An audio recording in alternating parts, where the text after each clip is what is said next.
അംശത്തിൽ വന്നു കൃഷ്ണനാറ്റിറന്നോരു വിഷ്ണു വിശ്വാത്മ വിശേഷിച്ചനുഗ്രഹിക്കേണം. വിഷ്ണു ജോത്ഭവസുതനന്ദനപുത്രൻ ബാലൻ വിഷ്ണുതാൻ തന്നെ വന്നു പിറന്ന തപോധനൻ.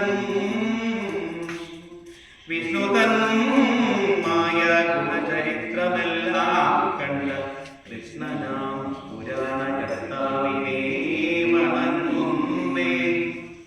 നാൻ മറന്നേരായ രാമായണം ചമയ്ക്കയാൽ നാൻമുഖനുള്ളിൽ ബഹുമാനത്തെ വളർത്തോരു വാൽമീകി കവിശ്രേഷ്ഠനാകിയ മഹാൻ